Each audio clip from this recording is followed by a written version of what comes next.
Spreading the news.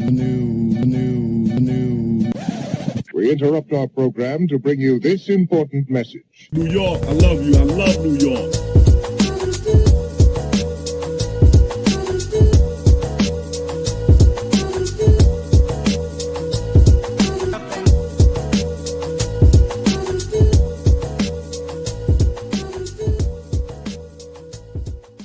Rose trying to get open, fires away. Bang! It's over! The Bulls win at the buzzer! Iguodala to Curry, back to Iguodala, up for the layup. Oh, blocked by James! LeBron James with the rejection. Puts up the three. Won't go. Rebound Box. Back out to Allen. His three-pointer. Bang! What's going on, people? Welcome back to another episode of the Off the Ball podcast with me, your host, Chris LeBron. And man, I'm hurting. I'm hurting, man. Took me a few days to try to. I'm still not over the loss from my Duke Blue Devils. That devastating loss. And we're gonna talk about it with my guy Kev. Kev, always talking college basketball. Kev, what's going on, man? Man, I can't complain. It was a productive weekend, shall I say. Obviously, you had one of the craziest comeback / game-winning plays of all time in NCAA tournament history. So I thought it was a great Sweet 16 Elite 8 matchup weekend. So I'm ready to talk about it. I know it's a lot going on in the college hoops realm right now, so I know we're going to talk about it. I'm good, though. How you been? I'm sick, bro. I haven't felt good, man. I haven't watched any basketball, not even NBA. Somebody was like, yo, the Knicks are playing the Thunder. I was like, I don't even care. Don't care. Don't care about it. I didn't watch anything. I just watched LAPD SWAT. I was just watching other shows, True Crime. I just got away from basketball. When you see a game like that, Kev, and I went through it last year with Houston, the Houston loss. But this one, and you talked to me, you told me before, like, which one's worse? This one. And maybe it's because it's fresh, because last year's Houston loss, that was devastating. But this one, I don't know. I think this one is worse because of how big of the lead was, and like you got to take care of business, man. You got to win that game, and it's hard to pinpoint what exactly happened. It just still feels like how did that happen? Same thing with last year, but it's like, and I remember talking about this. Someone was like, will they finally look like 18-year-olds?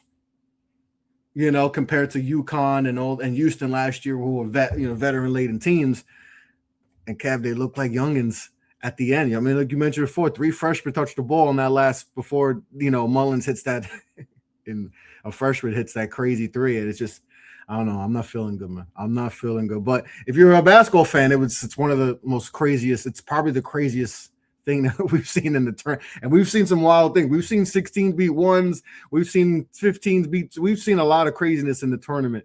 But that's up there, man. Kev, that's up there as one of the most iconic moments. For me, not so much. I don't even want to think about it. That was a absolutely crazy, and we talked about this. Tarish Reed, man, he kept them in the game. When UConn, they were still down by 10, 11, he get an easy bucket here, cut it to 9. He kept chipping away, even though Duke had a 19-point lead. He kept chipping away, and where the lead could have been 30, and maybe that's just too much for them to come back. He kept it within a run. We know basketball is a game of run. A couple you get 3 3-pointers, man, you're back in the game. That's exactly what happened, and he kept them in the game, and he was the best player on the floor. He was the best player on the floor, and he kept them in the game. He's a big reason why. He's probably the reason why they're heading to the Final Four. On top of the craziness of the last few minutes, he's a big reason why, because he kept them in that game, Kev. Yeah, he did everything in his power to just keep them in striking distance in that first half, because it looked like it was about to get ugly. It really did get ugly for a second. It did. And Tarish Reed just kept being an enforcer, down low, catching, finishing through traffic, finishing strong, hitting free throws where he struggled to shoot free throws pretty much all season long. Mm-hmm. And it was bad because as a team, UConn only shot 21% from the three-point line as a team. And Alex Carriman was doing his thing in the perimeter. That's all I mentioned. I tweeted out that Dame Sarr is looking like a menace on the perimeter. And everyone they were perfect on all their rotations, on their switches. They were just on point defensively on the perimeter. They were not going to let UConn's Carriman Mullins beat them on the perimeter, and it worked. But Duke's defense held up for the most part. Obviously, it broke down a little bit in that second half, and a lot of that's a credit to Terrence Reed and just his physicality. But if you're telling me that Alex Caravan gonna struggle to shoot, Solo Ball gonna struggle to shoot, which he kind of has sometimes, and then Braylon Mullins gonna struggle to shoot too, I mean, you would thought Duke probably won this game by 20, maybe even 30. Like Caravan shot 2 of 10 from the field. He shot 1 of 6 from the 3. Silas Demery shot 2 of 5 from the 3. He was good. He had some big time plays in this game. Obviously, they're still at the end. Braylon Mullins shot 1 of 5 from 3. Obviously, the only 3 he hit was the biggest shot in arguably UConn history. Yeah. So I'm looking at it just – it was tough because Duke, for the most part, did everything that they were supposed to do. And even with the last play, the intention that Caden had on it was nice. It just the execution wasn't proper. And that's probably the toughest part for me too was Caden actually played a good game. No, he did. Spencer was solid the entire way through. He just had that one tough tournament. He played good, with Foster being, not playing until against St. John's game. He for a freshman, freshman point guards, it could take a little bit to figure things out. And he was solid. He was solid. He really was coming to his own.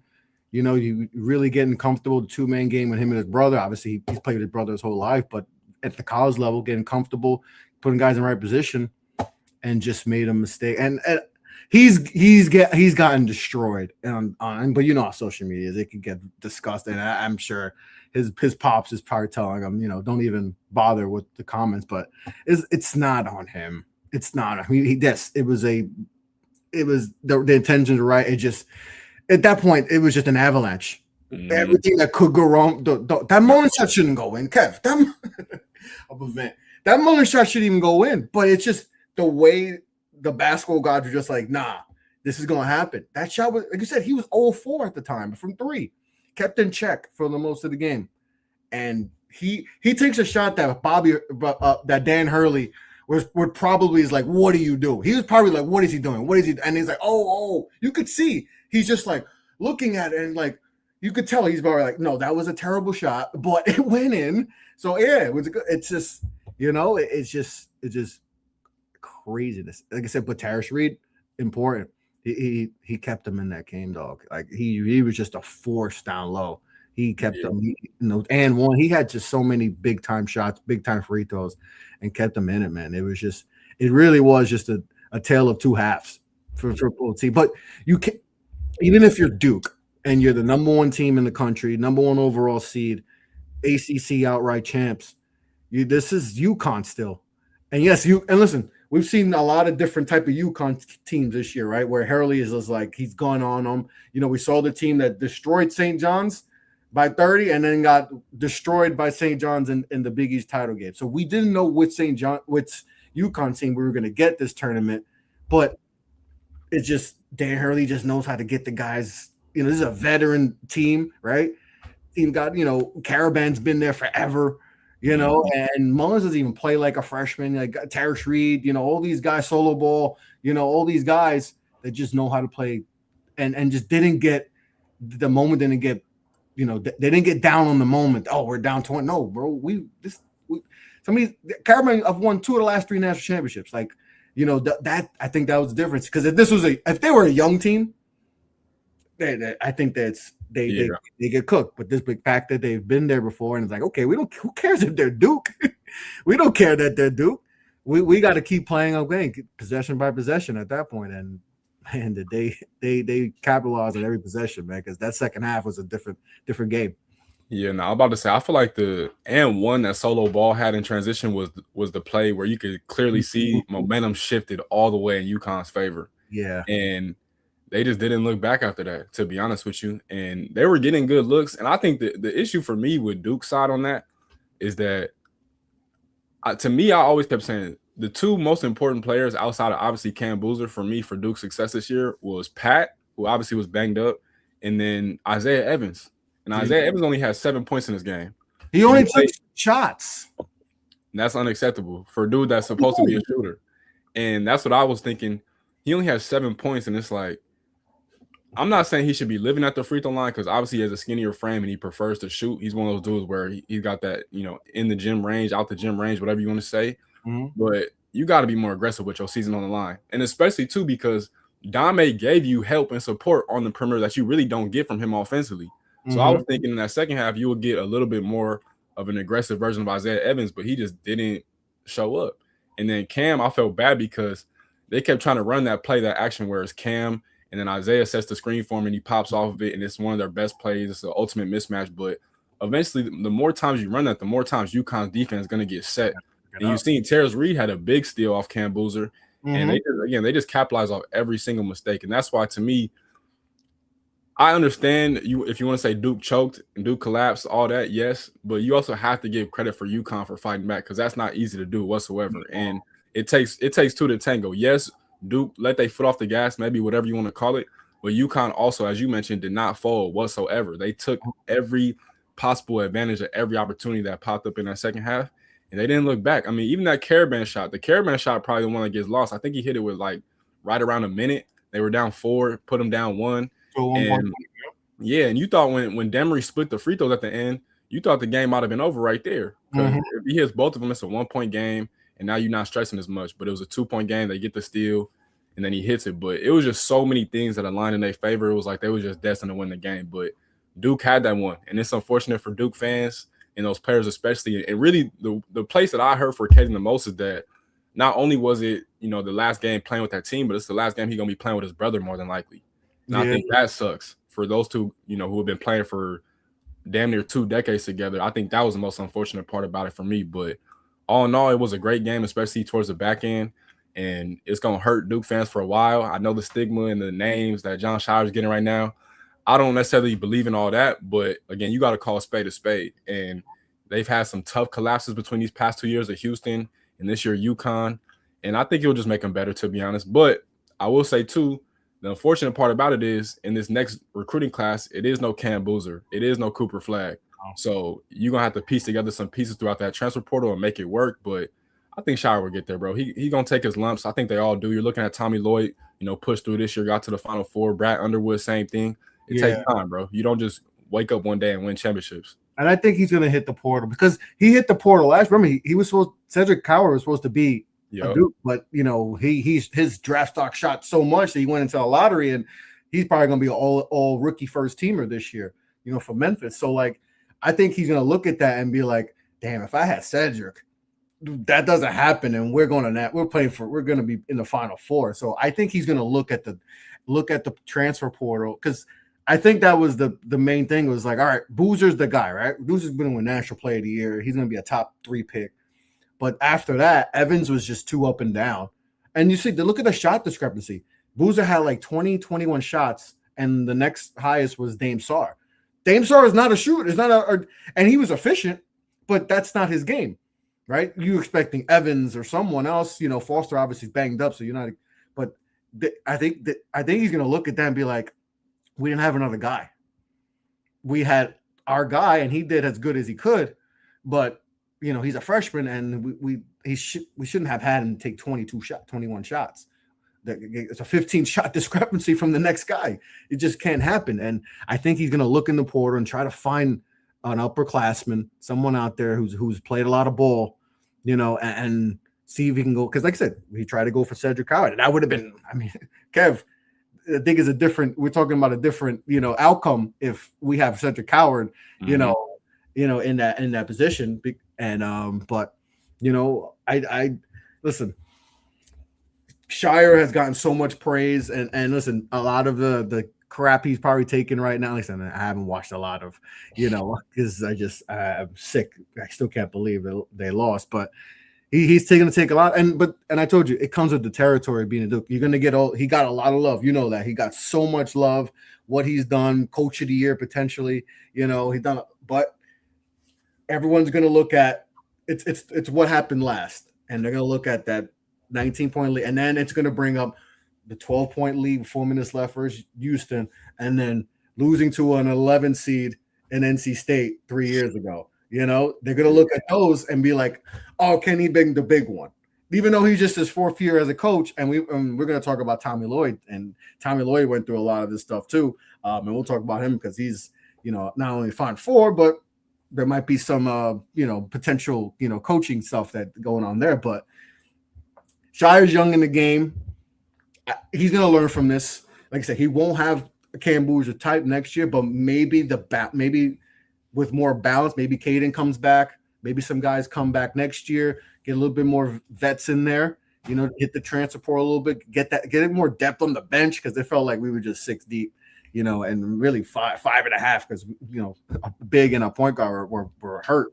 So maybe he got to transfer portal, but it sucks. It's a tough loss. If you're a Duke, everyone else is celebrating, and I'm cool with it. I'm not one of those Duke fans who are going to be like, oh, screw you guys. Carolina fans have every right to get on us. We clapped on them when they lost to the national championship to Kansas, and they blew the biggest lead in national championship history. I got on them. This is fair game. So I'm cool. Listen, I hate that it happened. I'm sick to it, but it's part of being a Duke fan. It continues the streak. 11 years. It feels like 11 years without a national championship. But hopefully we could figure this out and get back and see what happens next year. We got a good recruiting class. Like I said, we don't have a Cam Boozer type, but Williams is he's a good player. They got Rippey. We got some guys coming in that are solid. And maybe that just means a more balanced team. And as we've seen in the tournament, a lot of balance. So we'll see. But UConn, that's a championship mentality, man. Everyone counted them out, and they're in the Final Four, Kev. Like, I know everything is going to be predicated on Duke collapse, but like you mentioned, UConn did not give up. They kept fighting, and the fighting Hurley just kept going and going and going, and everyone thought, oh no, this Hurley team's not going to do anything. And they're a win away from going back to the third national championship in 4 years, man. The UConn is still doing their thing, man. Hurley is just I know people can talk about his antics and even the head. I was playing around with someone. I was like, why didn't he get a tech? We could have got the free throw and with a tie game, But I was just joking, like, but it's just man. UConn they're still doing their thing, man. We're might possibly go into the third national championship for 4 years, and we'll talk about the matchup, next with Illinois. But any final thoughts on this? I just give UConn their flowers, bro. I mean, at the end of the day, I think when we talk about blue bloods, it hasn't been a program that's more of a blue blood. They're added to the blue blood. Yeah, I think they have the most national championships this century, if I'm not mistaken, at 5. They've won with 3 different coaches between Calhoun, Kevin Ollie, and now Danny Hurley. And different iterations, different teams, different, NIL worlds and all this college basketball stuff, hoopla, and they're still doing it at a high level. I know they had some down years. Like I remember when Danny Hurley lost to New Mexico State a few years with Timmy Allen. And Kev, we were talking about it a few years ago on the pod. Like, hey man, before they won his first natty, we were like, does he need to have a big year or else they might need a new coach? And then he went back. We're not even thinking about UConn having a year. Forget about it. If he wins the national championship this year, the statue, the arena, they might change the university name to Hurley University because that's and he's gonna be undisputed best coach in the country. He may be the best coach in the country already, but he wins this one this year with potentially the matchup that they might have on the other side. Yeah. So shout out to UConn, man. They've been doing it for a long time, and it's crazy because again, this team is nothing like the teams that won it all a few years ago. Like the only mainstay is Alex Caravan. Solo ball still trying to figure it out. Obviously, Silas Demery first year in the program. Braylon Mullins a freshman. So they're just doing it in different ways, and they still figuring it out. So that's a huge win for them, and that's an all-time moment for them and for college basketball fans everywhere, honestly. Yeah, it definitely is. It definitely is. Like I said, heart of a champion. They took down and outscored Duke by 16 in that second half, and just a veteran-laden team like that, you can't make mistakes, and Duke made too many mistakes, and that's why they're home. And your team's home with me too. Your team's over. Sparty, took the loss. So how do we feel? Overall feeling what the season and the outcome. Obviously, UConn is, I know how it feels to lose to UConn, but we both know how it feels to lose to Darren Hurley and them boys. But just overall, how did you feel about the game? Did you feel like you guys had a chance? Second half, obviously, you guys played a lot better in the first half, but how did you feel about the game and just the overall feeling about the season? credit to UConn, but at the same time, I mean, bro, if you go down 19 points in 10 minutes of the game, Yeah. you don't deserve to win the game. Like, you just don't. I was glad that we fought back. I will say that. We fought back and we got back in it and we made it a game. And we ended up losing, I believe, by 4. And we did what we were supposed to do for the most part in that second half. I think at halftime the lead might have been 8 or 9. I want to say it was 8. 8-point lead. And I said right there, I said, you got to go on a run in that first 5-minute stretch. And they did. They tied it up fast. And it was unfortunate just because I thought we really had a chance. Had we beat them, I thought we had a great chance of beating y'all as well, too. And maybe we're talking about us in the Final Four right now. But again, in a situation like that, when you're playing against another top-tier team like UConn, you go down night. Like, that was my thing. It was like, looking back on it, if you just go into that game, right, the chance of you going down almost 21 points, not even 10 minutes into the game, is probably like 5%, maybe 10%. You should never go down by that many points to open it up. And that was kind of the biggest struggle with this season's team. Even though we had success, and I think Izzo got the most out of this team like he does every year, it was too much on the plate of Jeremy Fears. That's just the facts of the matter. Yes, he led the country in assists. Yes, he was one of the best point guards in the country. But at this point, the Sweet 16 Elite 8 is where the separators start to show themselves. And again, I thought we were in the mix. We showed we were in the mix. We only ended up losing by 4 after being down 19. But you have to have multiple guys that can make plays. And unfortunately, we just didn't. Because if you look at a lot of our highlights throughout the majority of the season, it's all based off what Jeremy Fears is doing. And so I kind of hated that just based off last season, 2 seasons ago now, you had a backcourt that had Jeremy, Jace, Jaden, and Trey Holloman. So you had a whole bunch of guard play. And then this year it was one guy that was the focal point. And yeah, he ran the offense to a T, but you can't win like that. You just can't. And I love him to death. That's my point guard. You see, I got on my shirt, him and Cohen, but you just can't win like that. But all in all, I thought we had a great season. I loved everything that we got from Carson Cooper, Jackson Colors. Shout out to those guys. Devine got hurt. Caleb Glenn was hurt before the season started. So we had some major injuries, but we still were able to just kind of pull it together and do what we do. But I think next year going to be a huge season for Coach Izzo. The pieces are looking well. We got a great recruiting class. You're more than likely going to get these 2 back, so I think we'll be fine. Cohen Carr developed a lot this year. I thought that was the main thing. When you look at last year's team, it was the strength in numbers year. So we were so deep that you couldn't really appreciate the individual talent. But you look at this season's team, and you got a chance to appreciate the individual talent from a Jeremy Fears to a Cohen Carr to a Jackson Color to a Carson Cooper. And so I thought, seeing all those guys just get better and develop in the same program that they've been in for multiple years was a beautiful thing to see in a world where everybody is changing. Everybody's going to different places. Everybody's going to different spots. So all in all, I thought it was a solid year. Again, that loss kind of sucked just because you didn't really give yourself a chance going down by that many points early in the game. You just didn't. I mean, against a team like UConn, and they were hot. Give them credit. They came out blazing, whether it was Solo Ball, Alex Caravan, Terrace Reed was just too much to deal with. So you got Terrace Reed, bro. You got Terrace Reed. And it's crazy. It's crazy because we recruited him out of high school, actually. And I didn't know he ended up going to Michigan because of our current assistant coach, Sadie Washington. And obviously he's at UConn now, but it is what it is. I thought we had a solid season. I thought we had I thought we had a really good season. I expect next season to be even better, but I thought for how everything played out with the unexpected transfer of Trey Holloman, losing the NBA first-round pick and Jace Richardson, losing Jaden Akins to graduation, I thought piecing together that roster, I thought we did a great job of just getting the most out of it, what we could. So I'm looking forward to next season, though, for sure. No, yeah, and you got a couple good freshmen coming in next year. You got a kid from Honks coming in from Stepniak. So, got some guys. I always fantasy think like, what if guys stood, like if it was the old days where guys stood 3 years, and I would like fantasy think like, Cooper Flag with Boozer, with all those, and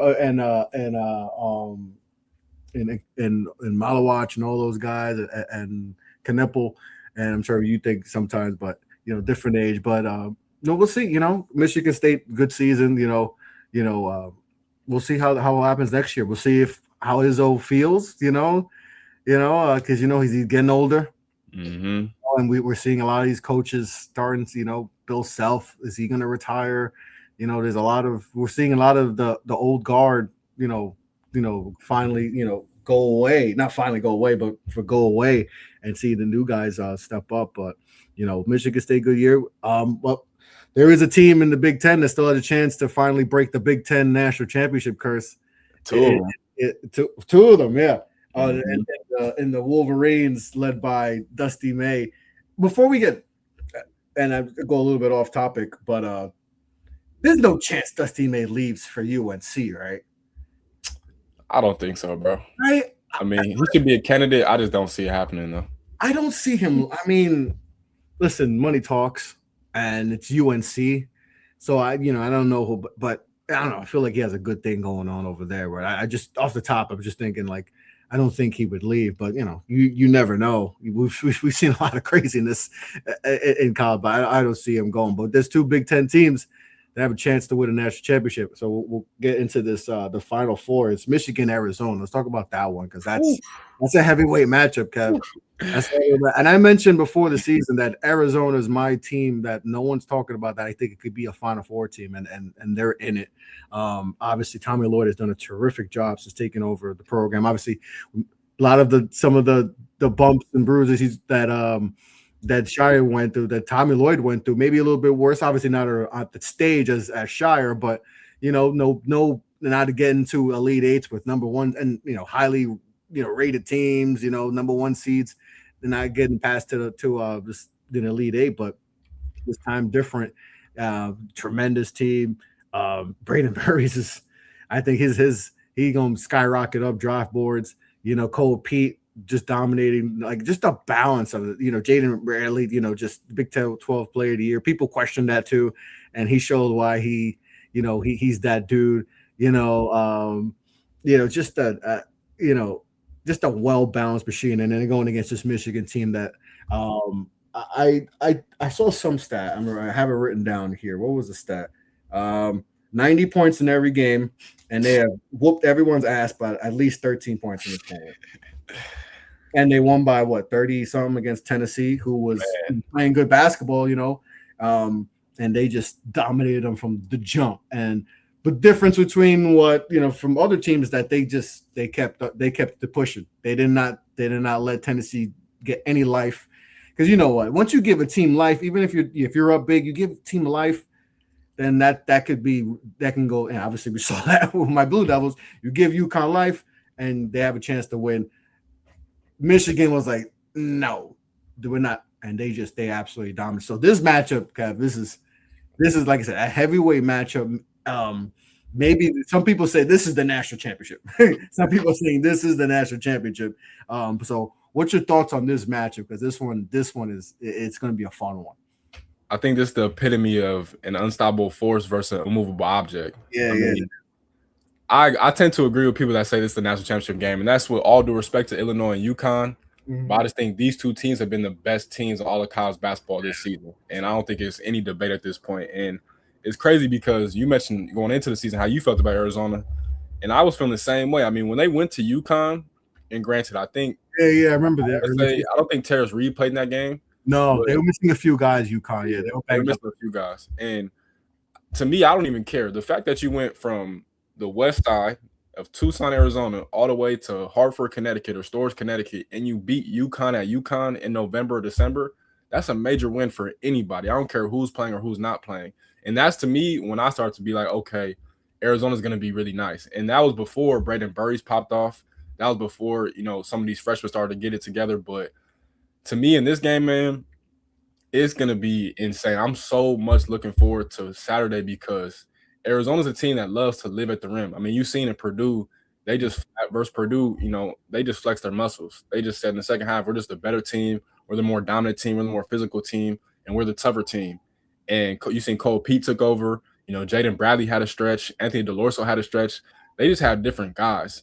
And then for Michigan, you could probably say Michigan's more than likely the best defensive team in the country. And it starts with the Diamara. You got Yaxel. You got Merez. And I think that, to me, that's the best part about this game is the matchups in the front court, because I think Cole Pete is one of the few dudes that actually are capable of slowing down Yaxel. Granted, it's not going to be an easy task, but just from a physicality standpoint, from being able to brace contact with Yaxel, Cole Pete can do so. And then I look at, Mo Krivas versus Diamara. Krivas, and that's going to be fun. That's two trees going against each other. Krivas is 7'2", a Diamara is 7'4". And then again, and then I mentioned the other one, Tobe Awaka versus Marez Johnson Jr. Those are the two most brute forces in all of college basketball, in my opinion. A whole lot of energy right there. They're just going to be running and running and running those guys. And Awaka's a grown-ass man, and so is Marez. But Awaka's just built like the Hulk. He walks out there like he's a tank. So I think that front court matchup is going to determine a lot. But to me, I look at the point guard matchup too between Jaden Bradley and Elliot Cadeau. I gotta lean Jaden Bradley just because of what I've seen him do as a leader of a team.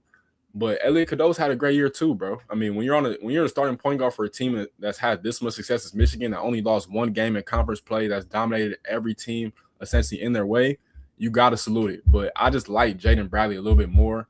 Michigan might be a little bit deeper, but I do think that Arizona, because people think because that they love to live at the rim that they can't shoot at all.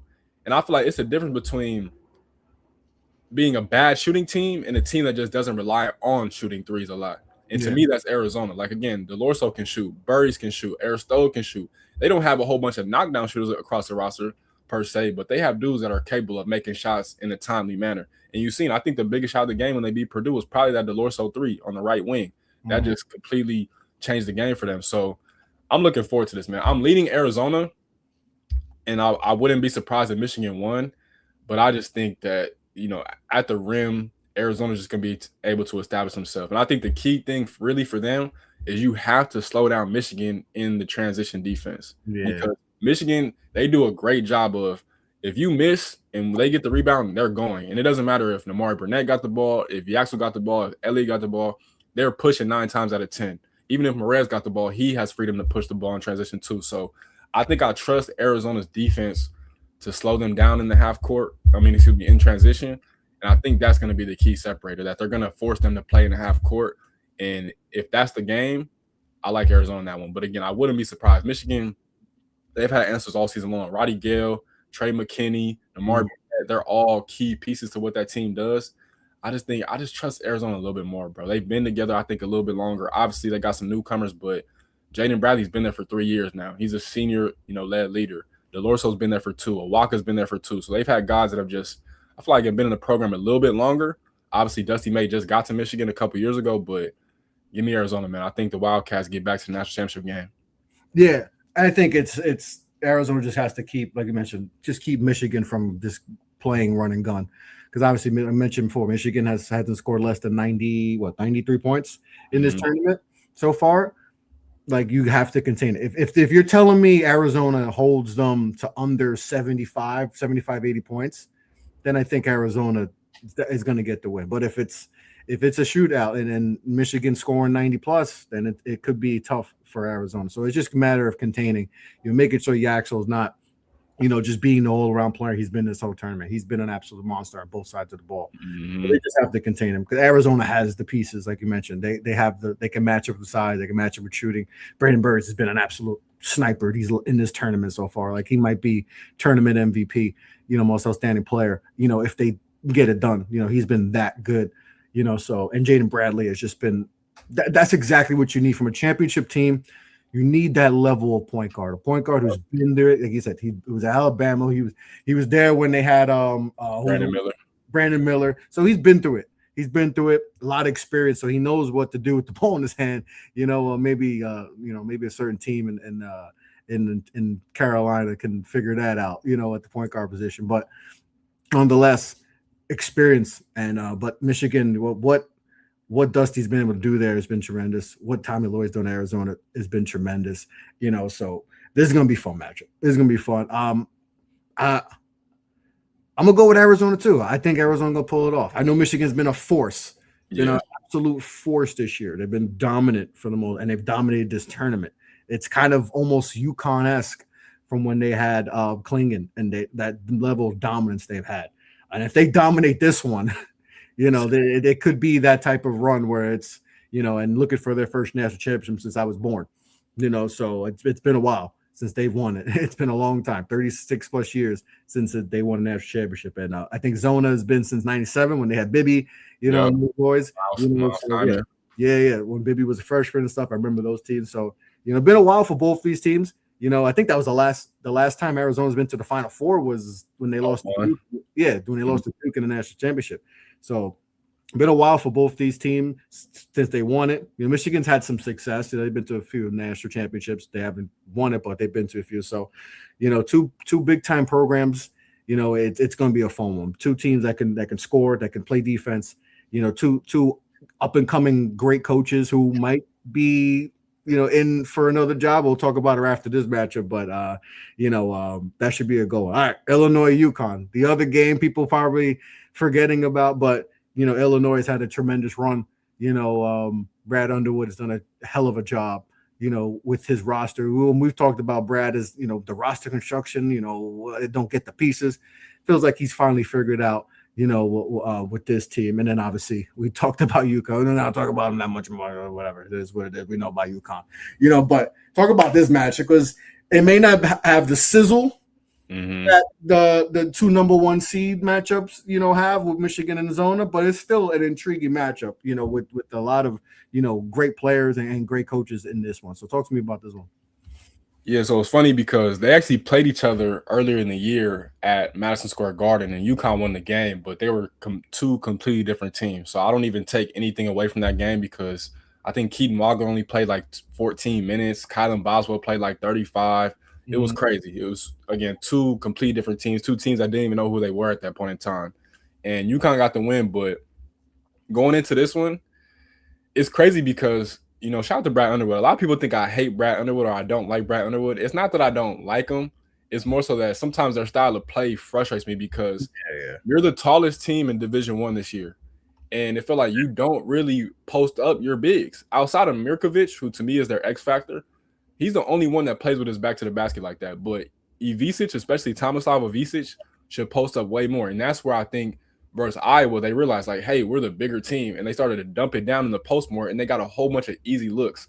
So that's my frustration with them is that, bro, you guys could have won even more games than what you already did had you just rewarded your bigs for actually doing the dirty work and put them in the post instead of letting them chill on the perimeter all game.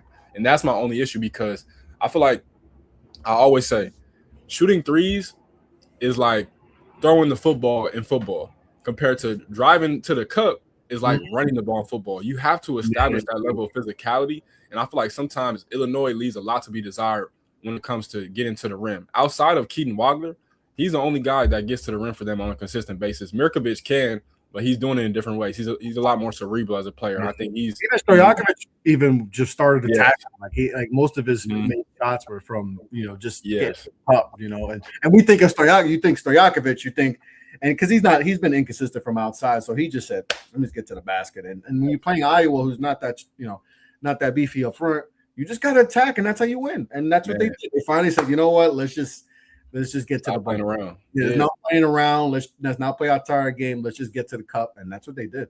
Exactly. And to me, that name right there, Stojakovic, is the key to why they're at this point right now because his level of play all season long. I think in that first game versus UConn, he started, but he's been off the bench for majority of the season this year, and he's been amazing in that role because he walks into the game and he gives them a completely different energy, just being physical, getting downhill, attacking mismatches. He loves a little mid-range fades on the baseline. So he has a complete arsenal, and it's weird because he's not a great free throw shooter, and you mentioned he's not a great three-point shooter either. But he's like in the 20s, and like I said, you just think of the name, you think of his pops, and you're like, oh, he's a shooter, and like everyone talked about Stojakovic, they just assume, oh, he must be. I was like, no, he's actually not. He didn't even shoot a three this game. Like he just gets to the basket and stuff. That's his game, and that's what they need. Like and he's been really good this tournament.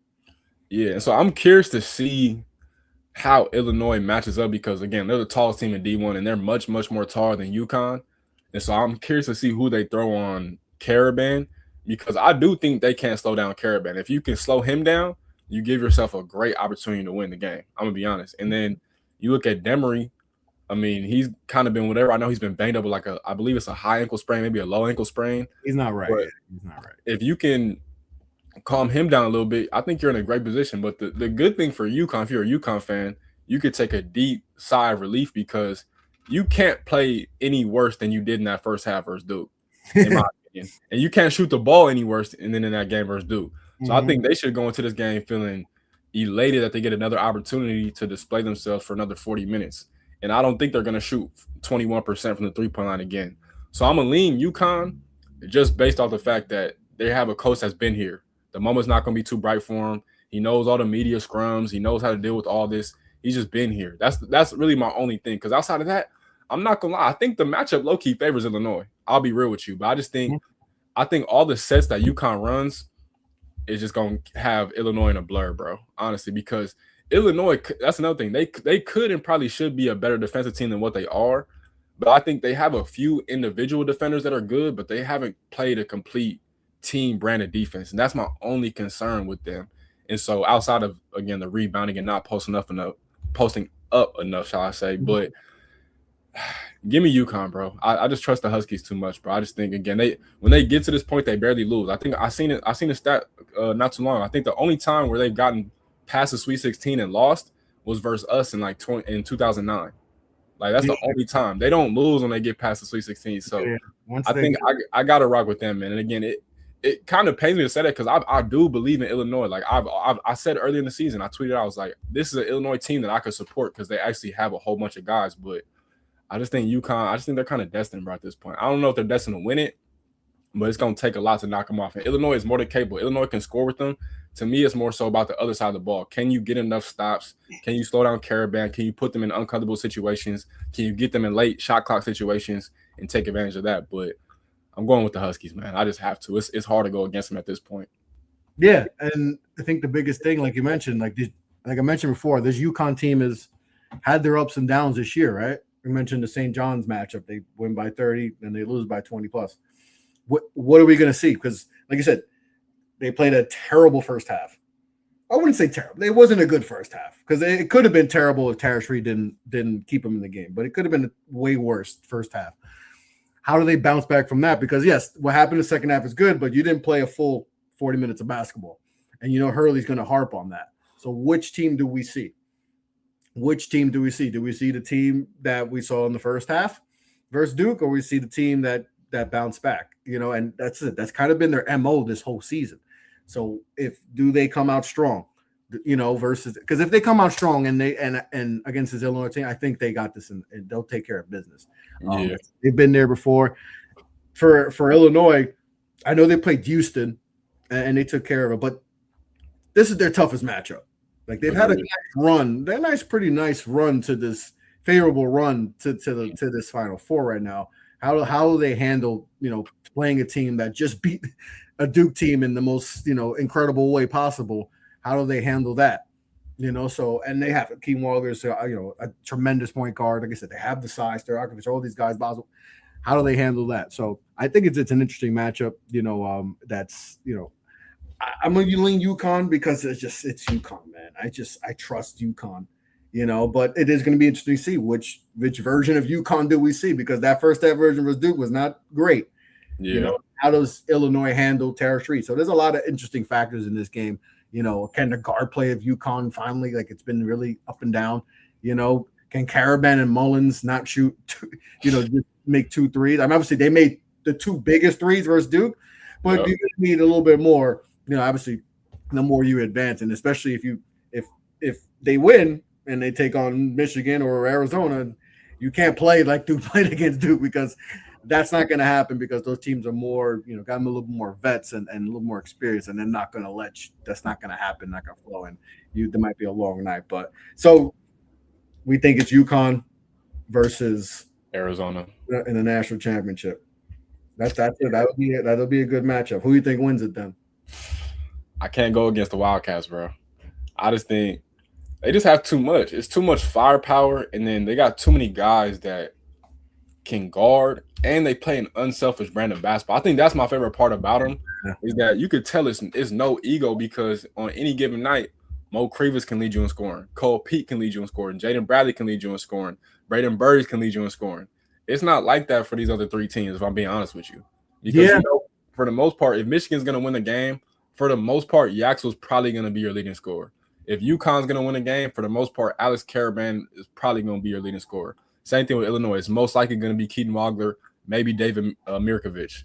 But for Arizona, they just have 1,000 different ways that they could chop you up, and I just don't see anybody beating them. But I think that's the other part of it too. We always talk about, and I'm including myself in that, we always talk about March Madness being a guards game. But you're seeing right now, all 4 of these teams have elite front courts. All 4 of them. And I think the reason I trust Arizona the most is that I think they have the most depth in the front court, and they also have the most versatility. Because what Krivas gives you is a little bit different than what Awaka gives you. And what Awaka gives you is a little bit different than what Cole Pete gives you. Yeah, and I think the same case about Michigan with Yaxel, Merez, and Adai-Mara. And it's damn near the same thing with them too. But I just think we got to show love to the bigs, man. The dudes that, do the dirty work, they getting rewarded for it too, especially. I think that's the best thing about all 4 of these teams for the most part. Outside of, yes, even though I don't love how Illinois' bigs tend to shoot a lot, they still get buckets. Tomislav Visic is still really good, especially as a lefty. He's got a nice jumper. I just want to see him put his back to the basket because he's an automatic 2 points when he gets on the block. But nonetheless, you gotta reward your bigs. And I think Arizona just knows who they are, bro. And they play a complete team brand of basketball. It's no crazy egos. They fully bought into what Tommy Lloyd's been preaching. And as you mentioned earlier, they have to me the most veteran point guard out of the 4 teams left standing. That's probably going to be another separator too. So give me the Cats, man. Shout out to Tommy Lloyd. I think he's destined for it. And, obviously, again, Cole Pete being from there, being a hometown kid, it's a major moment, opportunity for him. So give me Arizona, bro. I don't see nobody beating them at this point. No, I'm with you. I'm going with Arizona winning the whole thing. I think they take care of it. And Tommy Lloyd gets a national championship for his before Mark Few who was a Hall of Famer, by the way. He got inducted into the Hall of Fame. Congrats to him. Hopefully he gets one. We'll see what happens with Mark Few next few years. But all right. So we have the Final Four set. We got a national championship. We got a few more things before we sign off. Will Wade. Mr. Will Wade. Just, something about those LSU head coaches that they just like to slime ball their way back to get to Baton Rouge, and it's crazy because I don't think a school has like 3 coaches like this that are so, what's that word I'm looking for? Polarizing. Yeah. Polarizing. But polarizing. That's a good word. Yeah. Obviously we know Kim Mulkey, right? And this, Kim Mulkey, she's an instant character. And then the Lane Kiffin saga that happened, this past winter, and then now the Will Wade stuff. He left NC State after 1 year, after saying, this is going to be our worst team. And, LSU was like, oh, yeah, that's going to be your only team. That's the best and worst team because you're going to be coming back to Baton Rouge, and he's going to Baton Rouge. Yeah, I don't know, bro. I just think it's wild. Same stuff. It feels. I was very the Lane Kiffin stuff. I thought it was nasty. I just thought that was real nasty how he did that, and to me, it's not leaving. We see coaches leave all the time, and they level up. They go from JUCO or whatever. It's JUCO to low D1 to mid major to high major. That's cool. If you're taking that arc, I'm always cool with that. You're just trying to get level up. I'm fine. But it just feels like the Lane Kiffins and the Will Wade, they're always looking for the next job. Always looking for the next job. And that was my issue with Lane, is like you're always looking for the next job. Because what's to say if Alabama opens up? Because it could. And like I said this, I was like, what if Alabama opens? Because we know that I forgot the head coach's name, but Kalen DeBoer. He's in hot water, right? Alabama, they take their foot. They just had Nick Saban. They can't be losing, in by 30, in games. What if that job opens up? Oh man, I want to be the guy. What's to say he don't want to go there? Yeah. The thing away feels like you had a good gig. You're in the ACC too, dog. It's open. If you're the 3rd team right now, Kev, if you're the 3rd team in the ACC, you're in good shape. You're in good shape. You could be the 3rd or 4th team. Right, Carolina's trying to figure things out. We'll talk about them right after this. So it's Duke, Virginia, Miami. Like that's Miami can be, Miami hasn't had that staple where they're like consistent. They had a few good years with Larinaga, but damn, you could have had it. It's NC State too. You're in Carolina, bro, and you just did. I don't know, man. It just rubbed me the wrong way because it feels like he's always looking. and he had the issues with LSU the first time, right, with all of the nonsense and just kept, and I don't know, man. How do you feel about the whole situation? Because I don't know, it doesn't feel good to me, and it just feels like LSU is just like it's just they like to do these slimy stuff, and it just shows again. Like I don't know, it rubs me the wrong way how this all went about and how LSU goes about their head coach because they just. I think because they think because they're LSU and that's the best sports school. Everyone says, "Oh, that's the best football job in the country." People say that's a basketball school that's just waiting to explode. I don't know. You talk to me about this because this rubbed me the wrong way, bro. Yeah, let me get to that first part real quick because that was my only issue with this entire thing, and it's a few issues here in general. But my main issue was. It was damn near like LSU announced that Will Wade was their next head coach before they fired Matt McMahon, who was their coach. Right. Yeah. I forgot about that. That part too was nasty. You hired him before you hold up. Wait. So I'm the head coach of the team. I'm chilling. You hired Will. Hold up. They hired Will. Nobody told me this. Did I miss an email or something? Did I miss a Zoom? Because I didn't get fired. Yeah. And then they fired. It's just the process of how LSU has gone about. I don't remember exactly how the Mulkey stuff happened. I don't know if it was as nasty, but the Lane Kiffin and it just seems like it's just nasty. And that's what was just wrong with me because I like Matt McMahon. I thought Matt McMahon would actually figure it out down there. He was at Murray State. He was a coach at Murray State while John Morant was there. And I didn't think he would have like crazy success, honestly, but I thought he'd be solid. And he got hit by the injury bug pretty bad. He lost some talent. Tyra Ward left out of there. Jalen Reed was banged up. They lost Dean Thomas, who was at UNLV this year before that transferred in. He got hurt this year. So they kind of had some things that didn't go their way. But to me, that was the worst part about it. And then, as you mentioned, I think Will Wade kind of got that Buzz Williams syndrome where you go from – oh, yeah, Buzz too, yeah. You go from Marquette. Buzz did not have a good year at Maryland. Yeah, you got to – eventually you got to find a home. And Buzz is like the prime example. Buzz went from Marquette to Virginia Tech, from Virginia Tech to A&M, from A&M to Maryland. And it's like, what do you want? What are you looking for? What are you searching for? Those are, in my opinion, those are all 4 good jobs I just named for Buzz Williams. I think Marquette's one of the most underrated jobs in the country, in my opinion. Mm-hmm. And obviously, it's hard being a coach.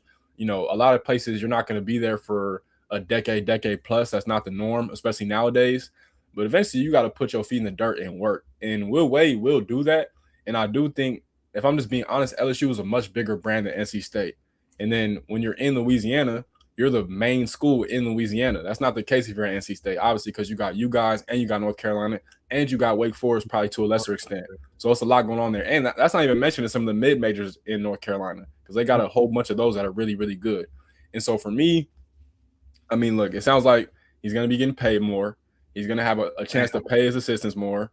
He's going to have more resources. And let's be honest, I'm not going to say the SEC is wide open, but just like the ACC, you kind of mentioned, the SEC is opportunities to be had there because, again, they had an historic year last year, right? It was mostly seniors. That's why they were so good. Everybody was old. You had Mark Sears. You had Wade Taylor. You had Auburn with Janai Broome. You had a whole bunch of just elder statesmen.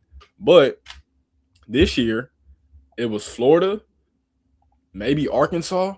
It was a couple other teams in the mix, but there's opportunities to be had there. And so I think him being back there, let's be honest, he had pros there. He had Cam Thomas, he had Nas Reed, he had Trendon Watford. Mm-hmm. He had dudes going through that program, and I don't think that's going to change at all because he's only going to have more money, more resources, more opportunities. And again, you're going to be at LSU, which is one of the most prestigious athletic universities in the country, if not the most prestigious athletic university in the country. So for me, I'm looking forward to it. I'm not going to lie. And again, I'm not even a big Will Wade fan, to be honest with you, but I can't knock what he's done. I just can't. And I feel bad for NC State fans. Shout out to Justin Gainey for getting the head coaching opportunity. I think he's going to do well being a dude that went there. So I think they'll be fine. But at the same time, it was an unfortunate exit. It's crazy that it was only a year after it made it seem like he was going to put them completely back on the map and be Jim Valvano 2.0. Yeah. Nonetheless, look, LSU is a great opportunity. SEC is a great opportunity. And I think that's the thing you got to always weigh out too, especially nowadays. If you're a coach and you're at that level, the 2 conferences you want to be in is the Big Ten and the SEC. That's just the facts of the matter. The ACC, it's not dissolving, but it seems like it's on its way to being that. You know what I'm saying? And so you got to be in one of those 2 conferences. It's ESPN or Fox. You know what I'm saying? Yeah, SEC, Big Ten. I get it, and he probably never wanted to leave LSU from after the and stuff. So I get that, but it's just the way it went about. Mm-hmm. I know, the McNeek's AD is now the LSU AD, right? Is that the thing too? So once that happened, I think that's when I heard. I think Goodman said it on field, like, yeah. Once that happened, it was like, yeah, they're gonna try to get Will, and boom, they got it. And LSU's listen. If LSU wants you, it seems like they will get you. Whether it's not of the sport, they will get you, and that's just money talks, and like I said, the resources and stuff. But it's just I don't know. It definitely felt a little nasty, but that's how LSU does, man. As Louisiana, and I get all those things you mentioned. I get you're not competing with anyone in that Louisiana. You're the show basketball wise. There's no one in Louisiana that you're worried about. Where the NC State, you're worried about Duke, you're worried about Wake, you're worried about Carolina, worried about even the South Carolina team, South Carolina, Clemson, all those teams, within distance. Where Louisiana, you're straight, but still, man, I don't know. Like you said with Buzz, it's like similar to Buzz. Like you're always looking like, don't you want to have a home, man? Because the recruiting still, you want like. I know it's a different world of recruiting, right? And he's probably going to go to the portal, and they're probably going to say spend whatever. And get the top guys, but you kind of want to have you go to kids, and be like, I'm gonna be here for, but I don't know, maybe it's just because it's different with the transfer portal being dominant and high school recruiting taking kind of a back seat, now like it was before. I don't know. It's still nasty. But we'll see. You'll see the effects of it. And you said the SEC is going to take a little bit of hit next year. Alabama's going to lose some guys. Florida's going to lose some guys to the pros. We'll see. We'll see.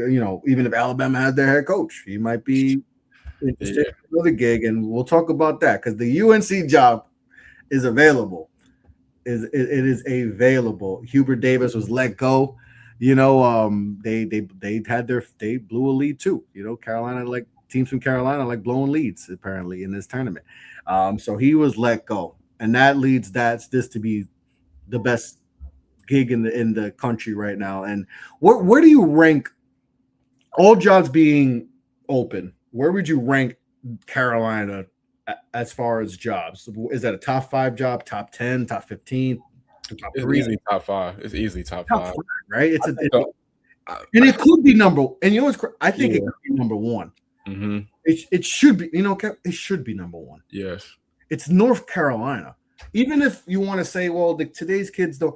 It's still, even today's kids still know what North Carolina is. They still know Jordan went there, Vince Carter went there, Rasheed went there. They still know the names, Yep. It's still a prestigious, like, and what I never understood about Carolina is like they've won more national championships than us in the last 20 years or so. But Duke's never had the lows of Carolina. We've never had a seat where we lost 13 games in ACC play. Like we had the one down year in COVID, but that was a funky year and stuff. We had a couple of years where we were like an 8 seed, 9 seed, but never like, oh, we don't even make tournament. And that's the thing is they should never be in that. They should be above us. They should be above us, but for some reason it just hasn't been there. And it should be the number 1 job in college basketball. Agreed. Above Kentucky, above Duke, above Kansas, above UConn. It should be the number 1 job in the country. And I think they're going to strike out on all those top guys. I mentioned before, Dusty May, if he wins the national championship, or even right now, even if they don't win, I don't know. I think I'd rather be at Michigan. Mm-hmm. Rather be at Michigan. We talk about Tommy Lloyd. I don't know. I know there's people talk about with Tommy Lloyd that him and the administration kind of little button heads. They don't got the money, and they don't have the money. But I was like, I don't know, man. Braden Burries, no Cole Pete, Hayden Bradley. You got some money to get those guys and to be in this position and to have a pretty much good team ever since he's gotten there. So like, you may not have Duke money or Kentucky money. Well, you got money, good enough money that you got a good ass team that you put around, and you can win the net. We just said they're going to win the national championship, so that's good enough money, Kev. In this era where you need money, they got enough apparently because they So I don't think he's going. I don't. Todd Golden's not going. He's got a good gig. He just won the national championship in Florida. He's got some guys coming back. Who else? Who are the names? Nate Oates. I know there's some baggage there with Nate Oates. That maybe Carolina's like, all right, we already got a head coach, football coach, got some ish going on. Do we really want to add to that? So maybe Nate Oates, even though Nate Oates, I think he fits. I think he fits well. I think that's what Carolina needs, Nate Oates. But I could see them shying away because of some of the issues or whatever. I think they're gonna strike out on the top names. I don't think so. I think they're gonna strike out. I heard Mark Byington. That to me, or TJ Ottenberger. Yeah. I think those are the two names that you realistically, I think one of those two guys will be the head coach at UNC. So what do you think about the job? The way that do you think it was fair that Hubert first? Do you think it's fair the way they dismissed him? You think that was called for, that he deserved to get fired? And then some of the names that you think potentially get the job. I think he did deserve to get fired. I don't think it was as bad as people made out to seem, but he also didn't have the best player. Like that's another thing. He didn't have, but I could see the other aspect is like, well, how come we keep losing guys to the portal when they're having success everywhere? You look at Ellie Cadeau, there's other guys having success. Why is that the case? And we shouldn't. And I think the blown lead was like the cherry on top. It was like, all right, that's it. Yeah, we can't keep doing this. Like we're seeing Duke having success. I think that's another factor too. They let Duke success, and I don't know if that's always the right way to go about things. You're looking at your rival and seeing that. I think you should go at your own pace and do the right way. Because if you look at you pocket watch, essentially, you're just like, it's going to mess up the whole game. And you can't look at what Duke is doing, So, like, I don't know. Maybe that's just they stop that. But I don't know. It's North Carolina, bro. Like, come on. What are you doing? Yeah. And that's my thing, what you said. If they would have just lost to VCU in a regular fashion, he's probably still the coach, in my opinion. And I know that still would have been a stain on his resume. But at the same time, it's the fact that you went into the game without Caleb Wilson. So you already – I'm not going to say you had some leeway, but I think more people would have been understanding of keeping you around, had you guys lost in a regular fashion. But the fact that you were up 19 in the second half, it shows that you were pretty much the better team. And you kind of just took your foot off the gas and let go of the rope, and you folded it and ended up losing in overtime. And for him to lose like that, to me, is what was just the ultimate – nail in the hammer, and it's why he's gone right now. And so I'm not mad at it. I get it. It's only unfortunate because Hubert is Carolina family. Hubert is like through and through. Like I don't think people understand. Like, bro, Hubert wants to see UNC be good, and Hubert wants to see UNC be great, just like all UNC alum players and everybody else involved with that program want to see UNC be great. So I don't think he was just out there intensely trying to just be whatever. It's a tough job. It's one of the toughest, if not the toughest job in the country. And so he deserved to get fired. But I will say, too, as far as the candidates go, I think I got to agree with you, bro, just because, like, I love Mark Byington. I'll be honest. I'll be the first to say it. When Izzo retires, I would happily take Mark Byington and East Lansing. So I'm hoping he doesn't get the job right now because I want him to kind of keep building his resume up. And he's doing amazing things at Vandy. But do you really want to go for a guy that's only been at Vandy for 2 years? Granted, he's done an amazing job at Vandy. Tyler Tanner was one of the best shows in college basketball this year. Duke Miles was fun. They had a lot of great stories. But from Vandy, and he was at James Madison prior to that, where he also had success too in the NCAA tournament too. But I could see that. Otzelberger, at this point, I just don't see T.J. Otzelberger leaving Iowa State. I think he's Iowa State through and through. You think so? Yeah, his wife, forgive me, I forgot what she was, but I think she was like a world-class athlete there, whatever, like a legendary athlete. And his family's just stuck there. Like, I don't see him ever leaving there. And I would love him to, personally. Like, I mean, I love what he's been doing at Iowa State. You know me, like, I've been rooting for Iowa State like anybody the past few years, and he's doing amazing things there. I just don't see him leaving Iowa State. And then the rest of those guys, it sounds like it's going to come down to Tommy Lloyd and Billy Donovan. And that's what was mentioned. Billy Donovan, like, how do you feel about Billy Donovan? Like, he hasn't coached in college basketball, 10 years or so? A long time. So he's been out of the game. But, and somebody said this, and I was like, okay, the game more now is more NBA-like than ever. So Yeah. he's used to having a GM and dealing with transactional stuff more than ever, so maybe that, that learning curve isn't as steep as we may have thought maybe just a few years ago, where it was like, all right, there's no chance he can come back because, just the way how different the game has changed. Now he might actually this might actually work in his favor. And like, you still want to coach the Chicago Bulls? Man. But see, that's my thing though, right? Is that if you're gonna go after a dude like that, you gotta make sure that he's not just eager to leave his situation with the Bulls. Yeah. Are you actually hungry to take the job at North Carolina? Yeah. And that's my thing. If I'm Carolina, if I'm everybody associated with that athletic department and the higher ups or whatever you want to call it, bro, go get somebody that's hungry to win games and put Carolina back on the map. I don't think Billy Donovan is that right now, if I'm being honest. I don't think he has an energy where he's like exuding with confidence, like, hey, we're going to get this thing on and going. I think he's more so just looking at it like, hey, it is a grand opportunity. And obviously, I'm not going anywhere with the Bulls because the Bulls have just been a terrible organization for a long time, and it starts from the top down. And my opportunities are kind of dwelling here compared to if I go to Carolina, it's a whole new ocean that I can explore. And college basketball's in a weird place, but I'm at a great place that can help me succeed given where the climate is currently at. So for me, I'm saying go get Tommy Lloyd. I think Tommy Lloyd will be hungry to take on a task like that. And it's tough again because, as we just mentioned, however long ago, if Arizona wins a national championship and he dips, it's like, for what? You know what I'm saying? Why at that point? And as you mentioned, yes, I've heard those same things about him and the athletic director probably not seeing eye to eye. And I know those things matter because we just seen last offseason when Kevin Willard left Maryland to go to Villanova. And granted, again, different situation. Villanova's a basketball-only school, but Villanova's also a top-tier program. But you've seen that Kevin Willard, and I think their AD at the time, he left to SMU, but he wasn't seeing eye to eye with his AD at Villanova or at Maryland, excuse me. And so that's why he left. And so it's tough, and it's weird that we're in this predicament. But again, at the end of the day, too, I'm not going to say brands don't matter because they definitely do matter.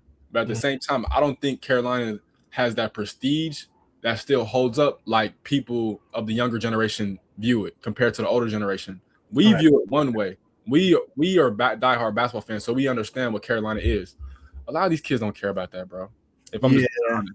And that's the tough part, that a lot of Carolina fans, Kansas fans, Kentucky fans, they got to get used to it. And let's be honest, too, Kentucky's going through it worse than anybody right now because they're struggling to recruit as a whole, but it's also because you went from having the greatest recruiter of all time in California, Mark Pope. So obviously it's going to be a reality check there that, hey, it wasn't just the UK on the front of the jersey. No, you had a dude that literally has arguably the greatest, or I won't say arguably, he's produced the greatest NBA talent of any college coach ever. So my thing with it, bro, I'm saying if I'm MJ, if I'm whoever got pulled in that, they said MJ called Tommy Lloyd. That's what I heard. And he should be. He should be, bro. That's the thing. If you're Carolina, you got Michael Jordan. Yo, you should be, hey, Mike, call Dusty. Anybody. Call Lloyd. Call whoever. Call Shire. Call whoever. You should. That's Michael Jordan. Use that at your disposal. We want the number one kid in the country. We want Tyron Stokes, bro. Figure it. Can you talk, bro? You don't think Tyron Stokes and his will be like, yo, we're gonna listen to we gotta listen to Jordan, bro. Another issue is, I think why Hubert is also it's simple. You gotta get guys to the league. Yeah. Duke, what is Duke doing, bro? They're getting guys to go number 1, number 2, top 5, lottery, multiple guys. So from the jump from McKay, who was already doing that, right, to Shire kept it going. Guys are going number 1. Guys are going top 5. With Carolina, who was the last time? Kev, was the last top 5 Carolina dude? Other than Caleb Wilson, who's going to go top 5 this year, right? That's different. And maybe they get that with Dylan Mingle next year because I think Dylan Mingle's a dog and I think he fits. And I remember the Carolina guys on their podcast, all those Carolina, they were talking. I was like, I remember tweet. I was, yo, I think Dylan Mingle is that dude that's going to add to that identity that y'all need. So it's that, like, you got to get guys to the pros. If you have a stretch, 5-10 year stretch where you don't got guys going pro, Kev, then kids are going to be like, I don't care if that was my. They see Duke going. Guess what? That's why Duke keeps getting the number 1 player in the country, number 2 player in the country. They keep getting 5 stars because guess what? Those guys are going pro. They're going number 1. They're getting sneaker deals. Cooper Flag got a New Balance deal. Con Knipple might be Rookie of the Year. Yeah. You know, Paolo Banchero's doing it. All Star. All these guys are doing this. You know, you gotta get guys to the league. And maybe this was the start with Caleb, but now you got to get a new coach, and now you got to hope that new coach can retain Delamingo and all these guys because you got a good recruiting class coming in. You got to hope that guy can retain those guys. Yeah, and but see, that's the thing though too. I think that's the other part of it that people are kind of missing with Hubert too, and this is his fault. So I'm not saying it's not, but bro, Hubert never had a true through and through Carolina elite point guard. No, and that was the issue. And yeah, you had Elliot Cadeau. Yeah, you had at 1 year, you had RJ Davis and Caleb Love, but those guys weren't really point guards. Elliot was, with all due respect, but again, and that's another indictment on him. You see Elliot thriving at Michigan in Dusty May's system, but you couldn't get that out of him while he was wearing the Carolina blue. I think that's why he got fired. I think that's why he got not figuring out the point guard position and just not having those guys. Yeah. True dogs at the point guard position. And just I think that's why they just said, you know what? We keep seeing Duke, like I said, they seeing Duke getting the number 1 pick, right? You know, and like they might, they're gonna get another top 3 pick this year, you know, with Boozer, you know, and they're just like, yo, why are we don't who's our last pick? Who was the last guy that came to Carolina and went to the pros that made I can't think off the top of my head, Kev, I can't think of a guy from Carolina that's made that type of impact, you know, being a high picks. And I think they're just tired of that. Hubert wasn't gonna do that. You know, even if he did beat VCU, I think they still were going to fire him. It just felt like that they just needed a change. But Kev, they should be able to get whoever the hell they want. Mm-hmm. But they have the brand has taken a hit, and it can get changed. You get the right guy, it can flip, and you can get Carolina back on the map just like that. But the problem is can you figure out how to get that right guy? I say this with my Miami Hurricanes. We kept hiring the wrong guy. After we had the success in the early 2000s, we kept hiring the wrong guy. Right? We just needed to get the right guy because once you get the right guy, the brand is so big that it's going to get back to being a relevant brand. And everyone would say, no, you're dead. Get the right guy who understands the culture, and you get it right. And Mario Cristobal's done that, and they went to the national championship. Same thing with Carolina. They got to figure that out. Now, whether it's you stay in the family, which has been the biggest thing, or you outsource and you figure something out. To me, who cares if it's in the get the right coach. I don't care if he went to Carolina, he was a 4-year starter. I don't think fans really care about that. They care about getting the right coach. You know, Coach Cal wasn't a Kentucky dude, but they braced him for a while until they did at the end. But it doesn't matter. Get the right guy for the job that's going to get you back and make you the best team in Carolina, because the fact that you're not is not acceptable, you know. And one thing too that it's a small thing, but someone mentioned this too, and I think it was Jay Will. He's like, we just brand better. Duke just brands better. For sure. Like you just look at the YouTube, and listen, the new era, right? You know, the new era of social media. That's big. That's impactful. Look at. I'm a Duke fan. I follow all their socials. I see the way they handle their socials and how they make their guys make bigger than life, and how their alumni is massive and coming in for workouts and stuff. Then look at Carolina's social media, and it's like, is this like a JUCO? It's like you would think they got JUCO. Like it's completely different. And I think that's an underrated aspect that I didn't think about till Jay Will brought that. I was like, we just have a better social media presence. And we big up even our recruits. We're showing them highlights of it. It doesn't do that to extent. So like the little things, sometimes it's maybe the little things too that you got to figure out. And that starts from the whole thing. And you just have to have a person who could figure that out. But it's a walking giant, bro. It's just North Carolina. But they ain't gonna get their top names though. Yeah. So how do they handle that if they get rejected by Tommy Lloyd and Dusty and Billy Donovan? If those three guys say no, then you're like, oh crap, it's bad. Then you have to, you got to see if TJ. But what if TJ says no? So I mean, I think Mark Byington's going to get the job because I think they're going to go their names and he's going to. And listen, if you're him, you ride the wave. Yeah, you're only 2 years at Vandy, but North Carolina calls. I think he takes it. I think he's going to be fifth on that list, fifth on that list. I think they're going to get shut down by the top names, you know. And I think he gets the job. I can't think of anyone else. I know people throwing some random names that they're cool names. Jerry Stackhouse. I'm like, come on, what are we doing here? Stop it. You know, what hurts him is that Vandy had success after he left. That's what hurts him the most. But, you know, you don't go through that well. So I think Mark Byington gets the job, but the fact that I think they're gonna miss out on the top name. Maybe Tommy Lloyd. Like I said, we'll see what happens with that. That might be the most realistic, but it's North Carolina, bro. It's just crazy that they're going through this. Like, I mean, I like it. I'm a Duke fan, so you see your ops struggle, but I also look at it like I want them to be. I like Duke and Carolina to be, you know, that's the rivalry. Like that should be the rivalry, and I want to see them go at it when we're the number one team in the country, the number two team in the country, you know, battling for an ACC championship.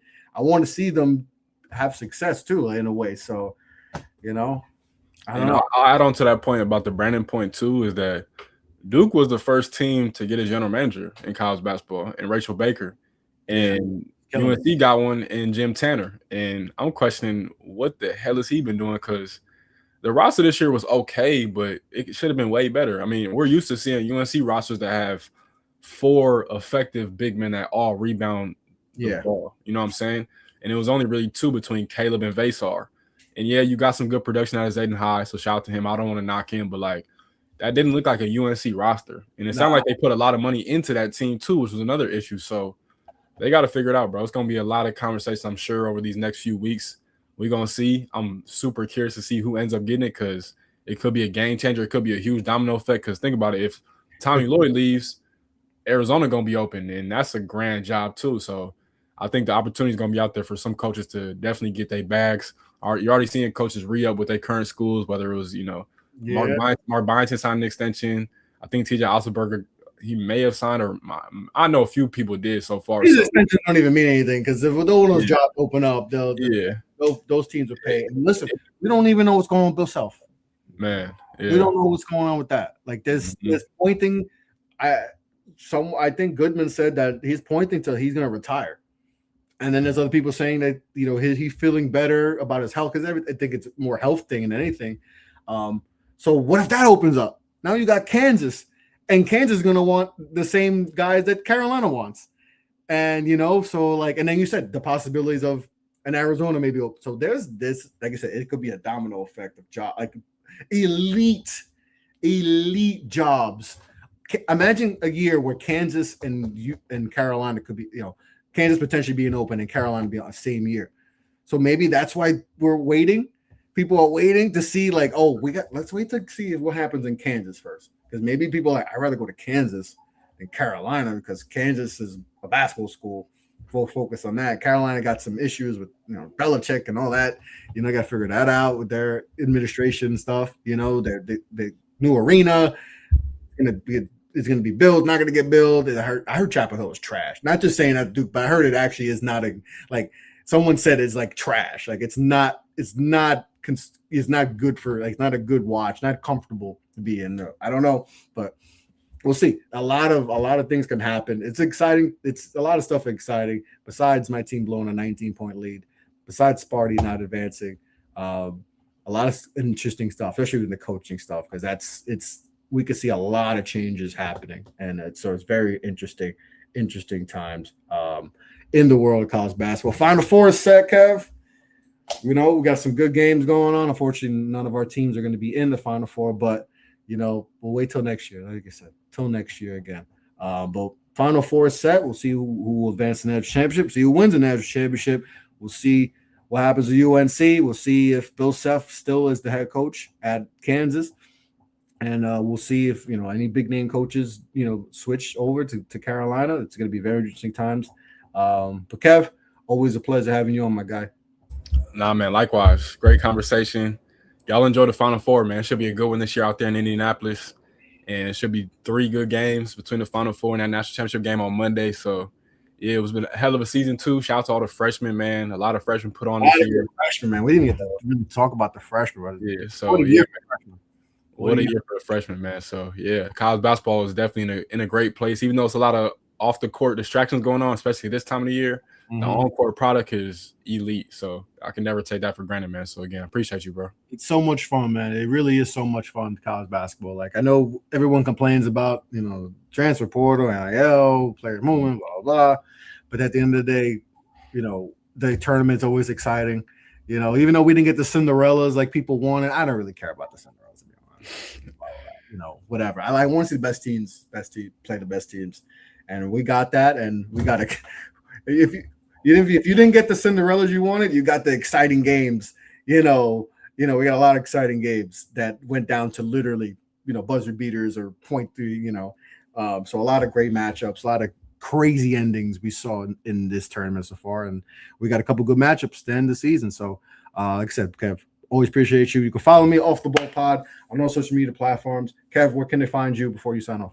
It's going to be at Kev Luke the Great on Twitter and Instagram. That's KevLukethaGreat. Again, on Twitter and Instagram. So follow me. I'll follow back. You already know how it goes, man. Yes, sir. Yes, sir. On that note, be well, be safe, take care. Peace out, guys.